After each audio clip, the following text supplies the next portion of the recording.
Hello प्यारे बच्चों, सबसे पहले तो आप सभी लोगों को जय माँ सरस्वती। क्या हालचाल है आप सभी लोगों का? उम्मीद है सभी का हालचाल एकदम बढ़िया होगा और बढ़िया तरीके से आप सभी लोग एग्जाम्स के तैयारी में लगे होंगे। प्यारे भाई, आज हम आप सभी लोगों के लिए जो कैप्सूल वाली क्लास है, कैप्सूल वाली क्लास क्यों? छोटा सा क्लास जिसमें आपके बहुत ही महत्वपूर्ण टॉपिक्स जो कि आपके एग्जाम में हर बार आते हैं उसको हम लोग क्लियर करते हैं। तो इस कैप्सूल वाले क्लास में आज हम लोग क्लियर करने वाले हैं वांट हाफ गुणांक को। बहुत ही महत्वपूर्ण टॉपिक है, आपके बोर्ड एग्जाम से लेकर competitive exam, NEET, JEE, CUET, nursing, सीनेट या फिर कोई भी एग्जाम देख लो, एनडीए, हर जगह ये पूछा जाता है। बहुत ही महत्वपूर्ण टॉपिक है। तो शुरुआत करेंगे एकदम बेसिक से, पूरे चीजों को समझेंगे। समझने के साथ साथ में जो जो क्वेश्चन आपके एग्जाम में यहाँ से बनते हैं उन सभी क्वेश्चंस को भी करते हुए इस टॉपिक को अच्छे तरीके से कंप्लीट करने वाले हैं। तो सबसे पहले बात कर लेते हैं भैया, ये वांट हाफ गुणांक क्या होता है। तो ध्यान से समझना वांट हाफ गुणांक के बारे में। आप सभी लोग यहाँ पे लिखा हुआ है, जब कोई विलेय पदार्थ विलयन में वियोजित या संयोजित हो जाता है। इसका मतलब क्या होता है? जब कोई पदार्थ हम लोग विलयन में डालते हैं तो विलयन में डालने के बाद वह पदार्थ क्या हो जाता है? या तो वियोजित हो जाता है। वियोजित का मतलब कि टूट जाता है। जैसे आपको मैं एग्जाम्पल यहाँ पे दिखाना चाहूंगा। जैसे यहाँ पर एग्जाम्पल है आपके सामने, नमक। नमक को क्या लिखते हैं? सोडियम NaCl, सोडियम क्लोराइड नमक को लिखते हैं। इसको जब कभी भी विलयन में डालते हैं तो ये नमक क्या होता है? टूट जाता है। टूटता किस में है? अपने आयंस Na+ में टूटता है, साथ में Cl- में टूटता है। अपने आयनों के रूप में क्या हो जाता है? टूट जाता है। यानी जब कोई पदार्थ विलयन में डाला जाता है तो वह अपने आयनों के रूप में क्या हो जाता है? टूट जाता है। इसको क्या कहते हैं? इसको कहते हैं वियोजन बोलते हैं। इसको क्या बोलते हैं? वियोजन हो गया। आप लोग हिंदी में पढ़ते हो ना, वियोग सिंगार। वियोग सिंगार में क्या होता है? नायक नायिका दूर दूर हो जाते हैं। वही काम प्यारे भाई यहाँ पे भी होता है। ये दोनों अच्छे से अच्छा खासा जिंदगी जी रहे थे, पानी में डाला, अलग अलग हो गए, यानी यहाँ पे क्या हो जाएगा? इनका वियोजन हो जाएगा, है ना? वियोजन हो जाएगा। इसी तरीके से अगर आप एग्जाम्पल लेना चाहोगे तो संयोजन भी होता है बहुत सारों में। जैसे आप यहाँ पे एक एग्जाम्पल मैं आपके लिए दूंगा, इसको समझना सभी लोग। जैसे देखो यहाँ इसका संयोजन हो रहा है। जैसे आपके सामने ये CH3COOH है, ये कितना है? 2 गो है। इसको जैसे ही विलयन में डाला जाता है, विलयन में डालने के बाद क्या हो जाता है? ये CH3COOH यहाँ पे जो 2 गो था यहाँ पे ट्वाइस हो जाता है। यानी कि यहाँ पे जो था 2, यहाँ पे आने के बाद 1 हो जाता है। यहाँ पे कुछ नहीं, मतलब 1 हो जाता है। यानी कि जो 2 था विलयन में डालने के बाद जुड़कर 1 हो गया। यहाँ पे क्या हो गया? संयोजन हो गया। यानी आप हिंदी में पढ़ते ना, संयोग सिंगार। यहाँ पे क्या हो गए? ये दोनों जुड़ गए और संयोजन हो गया ना। यहाँ पे क्या हो गया? संयोजन हो गया। तो आपका जो वांट हाफ गुणांक यानी वांट हाफ फैक्टर जो इंग्लिश में शुरुआत होता है, यहीं से होता है। जब कोई विलेय पदार्थ विलयन में वियोजन हो रहा है या संयोजन हो रहा है तो इसके लिए हम लोग किसका यूज करते हैं? वांट हाफ गुणांक आई का यूज करते हैं। तो इसके लिए किसका यूज करते हैं? वांट हाफ गुणांक आई का यूज करते हैं। अच्छा जी सरकार, अगर कहीं पे देखो, इस चीज को समझना, अगर कहीं पे वियोजन होता है तो देखो पहले बात याद रखना, ये जो वांट हाफ गुणांक होता है इसको आई से क्या करते हैं हम लोग? प्रदर्शित करते हैं, प्रदर्शित करते हैं, है ना? इसको आई से प्रदर्शित करते हैं। ठीक है, इसको किससे प्रदर्शित करते हैं? आई से प्रदर्शित करते हैं। प्यारे बच्चे देखो, अगर वियोजन हो रहा है तो वहां पे वांट हाफ गुणांक आई का वैल्यू 1 से क्या होता है? अधिक होता है। ये बात याद रखना। अगर कहीं पे संयोजन हो रहा है तो वहां पे वांट हाफ गुणांक आई का वैल्यू 1 से कम होता है। ये पूछता है हर एक एग्जाम में। अगर कुछ नहीं हो रहा है तो वहां पे 1 के बराबर होता है। अब देखो, अगर कहा जाए आपसे कि भैया वांट हाफ गुणांक निकाला कैसे जाता है, तो देखो इस फार्मूले से आप वांट हाफ गुणांक निकाल सकते हो। इस फार्मूले का यूज करके आप वांट हाफ गुणांक निकाल सकते हो। इसमें क्या होता है? देखो आपको क्या करना है, जो कण आपका वियोजन हो रहा है या संयोजन हो रहा है उसके बाद की संख्या ऊपर रखनी है और वियोजन या संयोजन से पहले की संख्या नीचे रखनी है। आपका वांट हाफ गुणांक आ जाएगा। बहुत ही आसानी से निकाल सकते हो वांट हाफ गुणांक। यहाँ पे देख लेना, देखो अगर यहाँ पे इसका वांट हाफ गुणांक आई का मान ज्ञात करना है तो क्या करोगे? देखो NaCl है, और ये NaCl Na plus Cl minus में टूटा है। तो हमने यहाँ पे जो फार्मूला आपको बताया, ये क्या बताया कि भैया कणों के संयोजन या वियोजन के बाद जो संख्या उसको ऊपर रखना है। तो 1 और 1, बाद की संख्या कितनी है, 2 ऊपर रख दिया। फिर नीचे कणों के संयोजन या वियोजन से पहले की जो संख्या उसको क्या कर देना, नीचे रख देना। तो नीचे 1 रख दो पहले की संख्या। तो इस तरीके से यहाँ पे 1/2 गुणांक आई का वैल्यू क्या हो जाएगा, 2 के बराबर हो जाएगा। 1/2 गुणांक आई का वैल्यू क्या हो जाएगा, 2 के बराबर हो जाएगा, 2 आ जाएगा 1/2 गुणांक आई का वैल्यू। इस तरीके से आपको कनेक्ट करना है। सेम तरीके से अगर इसका 1/2 गुणांक चाहिए तो देखो वियोजन या संयोजन से पहले, सॉरी वियोजन या संयोजन के बाद संख्या कितना होता है, ये ऊपर रखना होता है ना। देखो आप लोग यहाँ पे फार्मूले में पढ़े हो ना, वियोजन या संयोजन के बाद की संख्या। देखो यहाँ पे वियोजन हो रहा था, यहाँ पे संयोजन हो रहा है, बाद की संख्या क्या है, 1 है, तो 1 के ऊपर रख दो। उससे पहले कितना था, 2 था, तो 1/2 यहाँ पे इसका 1/2 गुणांक आ जाए। तो जो बाद की संख्या होती है उसको बाद में लिखा जाता है, पहले ऊपर की ओर, और जो पहले की संख्या होता है उसको नीचे की ओर रखा जाता है। तो इस तरीके से आपका यहाँ पे 1/2 गुणांक आता है ना। और ये 1/2 गुणांक तब आता है जब यहाँ पे ये 100% वियोजन हो रहा है। 100% का मतलब पूरे के पूरे सोडियम क्लोराइड टूट जाते हैं, तब के लिए ये होता है 100% वियोजन के लिए ये होता है, 100% के लिए ये होता है। बात यहां तक आपको समझ में आ चुकी है ना, कोनो दिक्कत, कोनो डाउट, कोनो परेशानी, कोनो सुझाव तो नहीं है ना। अब चलो एक क्वेश्चन पूछूं आपको, जो परीक्षा में पूछा हुआ क्वेश्चन है, इसको बताओ। ये क्वेश्चन आप सभी लोगों के लिए है और आप सभी लोगों के एग्जाम में पूछा हुआ है ना। ये 1/2 गुणांक का ये क्वेश्चन, इसको आप ट्राई करो। क्वेश्चन कितना आसान है, CaCO3 का 1/2 गुणांक ज्ञात करना है। तो पहले देखो तोड़ते हैं इसको। बहुत सारे बच्चों को तो तोड़ने ही नहीं आता। अगर आपको भी तोड़ने नहीं आता तो इस वीडियो के कमेंट बॉक्स में कमेंट कर देना, मैं एक वीडियो ला दूंगा तोड़ने वाला। देखो ये CaCO3 टूट ये है, इसको जब तोड़ा जाता है तो Ca प्लस 2NO3 माइनस इसमें टूट जाता है।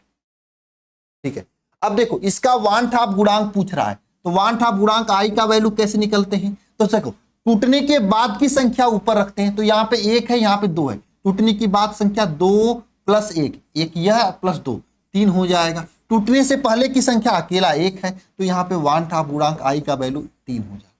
बहुत ही आसानी से आप आंसर दे सकते हो 1/2 गुणांक का किसी भी क्वेश्चन का। बस टूटने के बाद जो संख्या ऊपर रखते हैं, टूटने से पहले की संख्या नीचे रखते हैं। तो इस तरीके से 1/2 गुणांक किसी भी यौगिक का निकाल सकते हो, कहीं पे भी किसी का निकाल सकते हो। चलो एक क्वेश्चन के साथ और ट्राई किया जाए।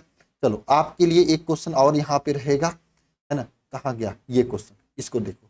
अनंत अनुता पर Na2CO3 का जलीय विलयन है, इसका 1/2 गुणांक का मान ज्ञात करो। देखो यहाँ पे कुछ बोल नहीं रहा ना, इसलिए 100% वियोजन मान रहे हैं।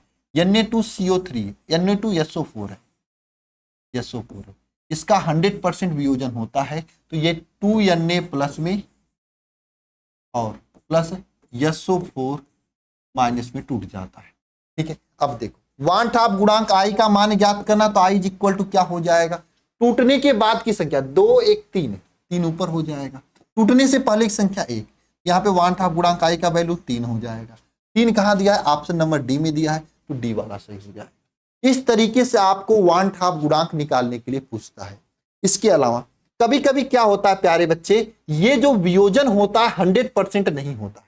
जब वियोजन 100% नहीं होता है तो यहाँ पे 1/2 गुणांक की संख्या में मान में थोड़ी सी परिवर्तन होता है। तो अगर वियोजन 100% नहीं हो तो आपका वियोजन की मात्रा या संयोजन की मात्रा का सूत्र होता है।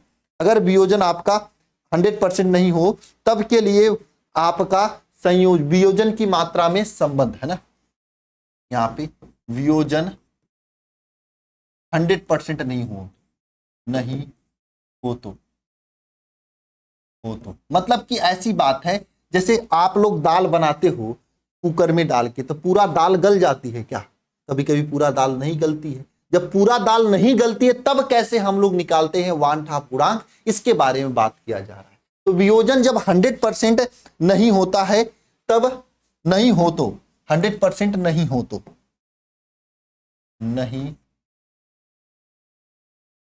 हो तो, है ना, नहीं हो तो क्या होता है यहाँ पे वियोजन।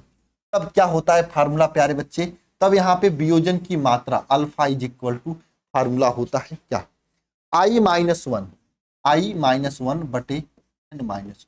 यहां से भी क्वेश्चन पूछता है। पहली बात तो ये वियोजन की मात्रा अल्फा वाला सूत्र ही पूछता है, साथ में यहां से क्वेश्चन भी पूछता है जहां पे भैया ये अल्फा क्या है, अल्फा आपका वियोजन की मात्रा है, वियोजन की मात्रा है। वियोजन की मात्रा से मतलब क्या होता है कि वह तत्व कितना परसेंट वियोजन हो रहा है, ये बात कहीं कहीं लिखता है। अभी देखो नहीं समझ में आ रहा है ना, परेशान नहीं थे होने का, अभी हम क्वेश्चन लाएंगे वहां पे आपको चीज अच्छे से समझ में आ जाएगा। तन को परेशान मत हो, ये नहीं समझ में आ रहा तो देखो अल्फा जो है यहाँ पे वियोजन की मात्रा है। कोई बहुत सारा ऐसा क्वेश्चन करता है कि 80% ही वियोजन हो रहा है, 50% ही वियोजन हो रहा है, तो अल्फा वियोजन की मात्रा हो जाती है। और आई आपका क्या होता है, वांट हाफ गुणांक होता है, वांट हाफ गुणांक होता है ना। और एन क्या होता है, यहाँ पे आयनों की संख्या होती है। एन क्या होता है, आयनों की संख्या होती है। यह इस तरीके से 100% वियोजन नहीं होने पर यह सूत्र होता है वियोजन की मात्रा के लिए। अगर 100% संयोजन ना हो तब के लिए सूत्र यह होता है 100% संयोजन नहीं होने पर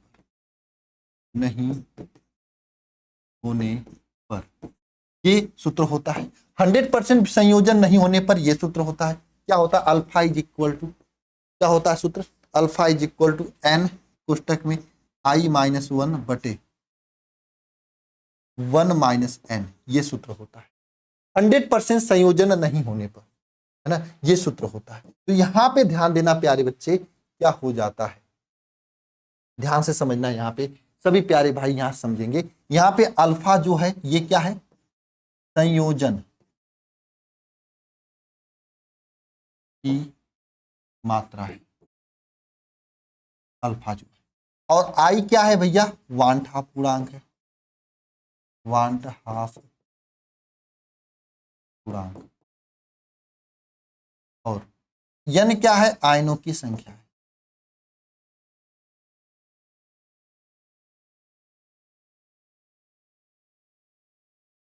यन क्या, आयनों की संख्या है, यही चीज होती है। और यहां से क्वेश्चंस कैसे बनते हैं, क्या पूछता है, किस तरीके से क्वेश्चन पूछता है, अभी देखना आप सभी लोग, ध्यान समझना, लेकिन ये तैयार कर लेना। पहली बात तो ये फार्मूला ही पूछता है कई बार, अब क्वेश्चन पूछने की तो इस तरीके से क्वेश्चन पूछता है। ये देखो एक ही क्वेश्चन लेकर आया हूं इस टाइप का, यहां पर आप कनेक्ट कर सकते हो गजब तरीके से, है ना।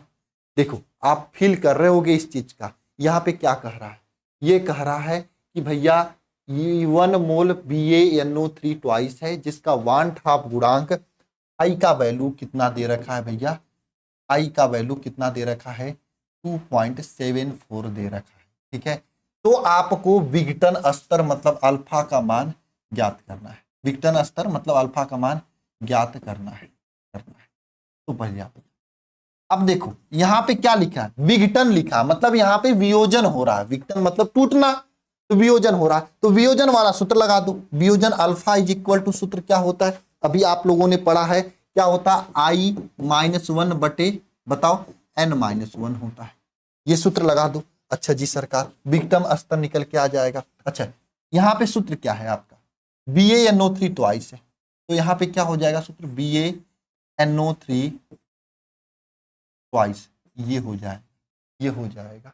और ये Ba2 प्लस प्लस 2NO3 होता है ना। तो यहां से अगर आप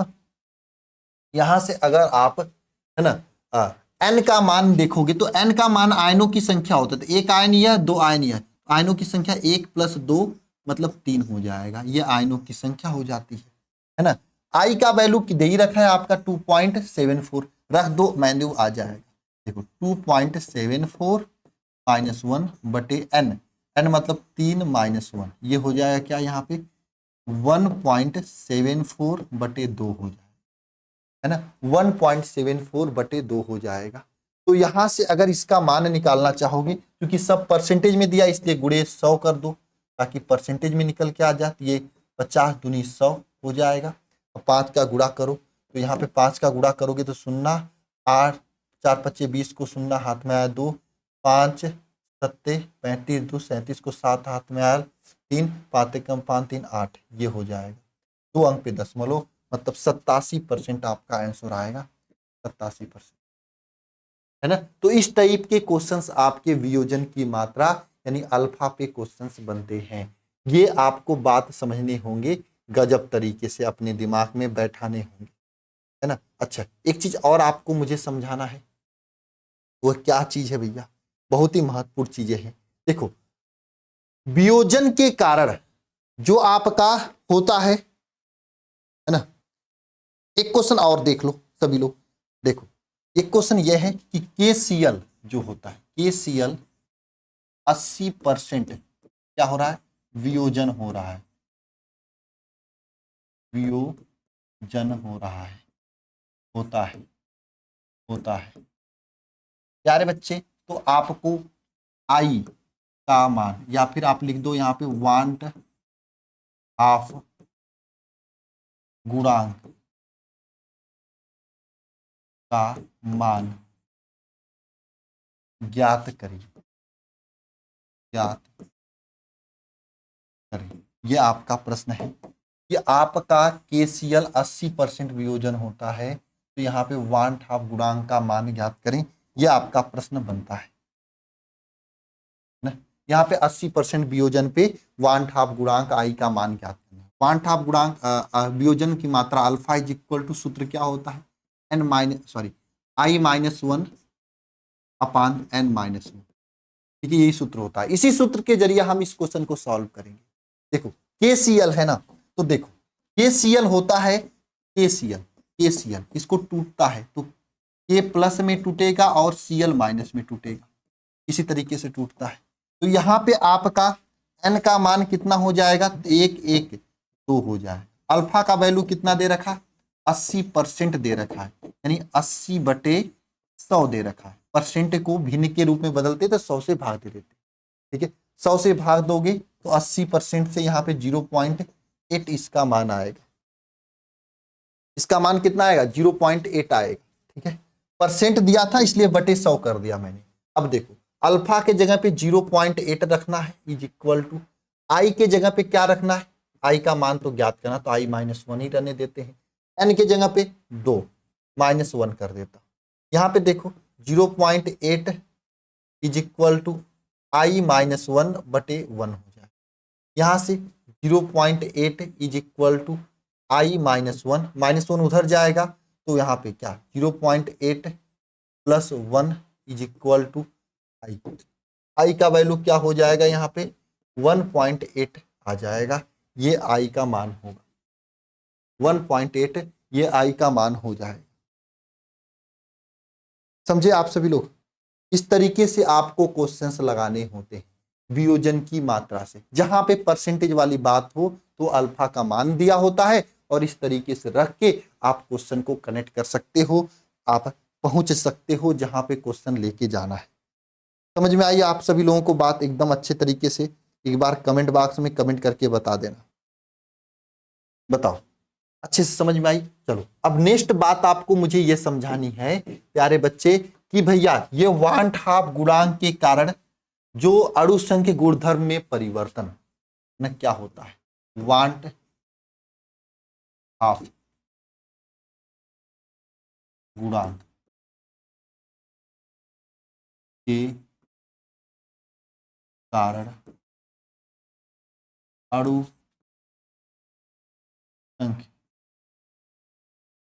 गुणधर्म में परिवर्तन, वांट ऑफ गुणांक के कारण अणु संख्या गुणधर्म में परिवर्तन, इसके बारे में हम लोग पढ़ेंगे। तो वांट ऑफ गुणांक के कारण अणु संख्या गुणधर्म में परिवर्तन क्या होता है, ये हम लोग देखेंगे। तो देखो क्या होता है परिवर्तन, देखो जैसे आपका वास्तव में अपेक्षित अनुबंध था ना, P0 - PS/P0, यहाँ पे इज इक्वल टू क्या था, x विलेय था, विलेय के मूल प्रभाज्य के बराबर था।